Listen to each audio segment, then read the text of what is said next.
ओ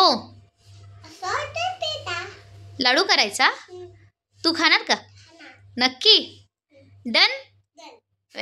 नमस्कार यूट्यूबकर सिद्धी आणि मल्हार सोबत आज काय नवीन। आज मल्हारकडून लाडूसाठी फरमाईश आली पण मी पण त्याची आई आहे।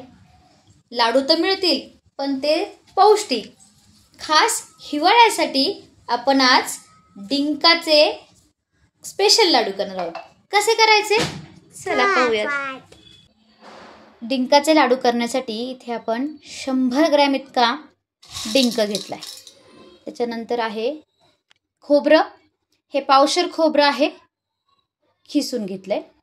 त्याच्यानंतर खारीक पावडर आहे, ही सोरी खारीक पावडर आहे, अर्धा किलो पावडर, थोडेसे ड्राय फ्रूट्स, त्याच्यानंतर आहे अर्धा किलो इतकाच गूळ आणि घरचं साजूक तूप।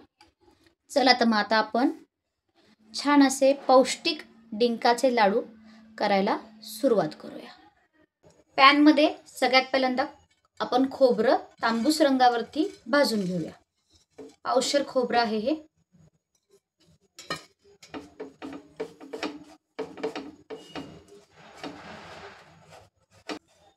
इथं खोबरं आपलं छान तांबूस रंगावरती भाजून झालंय।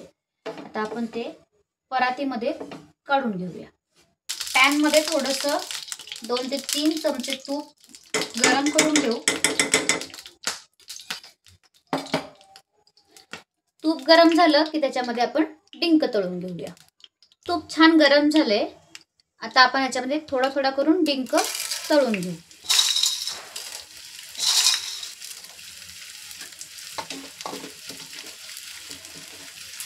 डिंक छान फुललाय तर आता तो आपण काढून घेऊया। ड्रायफ्रूट सुद्धा या तुपावरती थोडेसे तळून घेऊया। एखादा मिनिट बरंच तळायचे। ड्रायफ्रूट्स तळून झाले, आता आपण ते काढून घेऊ। त्याच्यावर तूप ऍड करते। त्या तुपावरती ही खारकेची पावडर सुद्धा अगदी मिनिट 2 मिनिट आपण छान अशी भाजून घेऊया।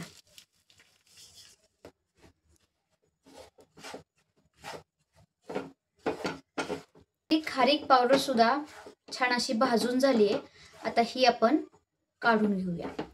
तळलेला डिंक थंड झालाय, आता तो आपण मिक्सर मध्ये छान बारीक करून घेऊया। डिंकाची पावडर तयार आहे, ती आपण आता मिश्रणामध्ये काढून घेऊ। पॅन मध्ये साधारण 2 मोठे चमचे इतकं तूप घेतलंय। तूप वितळलं की त्याच्यामध्ये आता आपण हा गूळ घालून घेणार आहोत। अर्धा किलो गूळ आहे।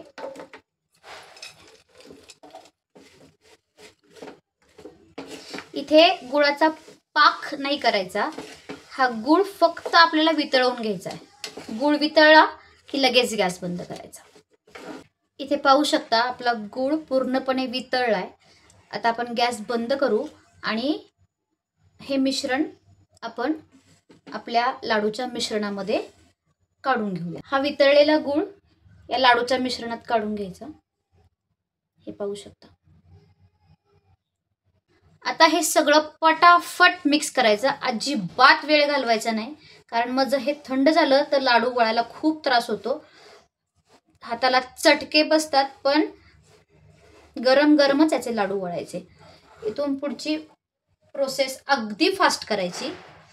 हे बघा मी छान असं मिक्स केले, आता फटाफट याचे आपण लाडू बांधून घेऊ। जोपर्यंत हे गरम आहे तोपर्यंत याचे लाडू अगदी सहज वळले जातात। मिश्रण थंड झालं की मात्र त्रास होतो।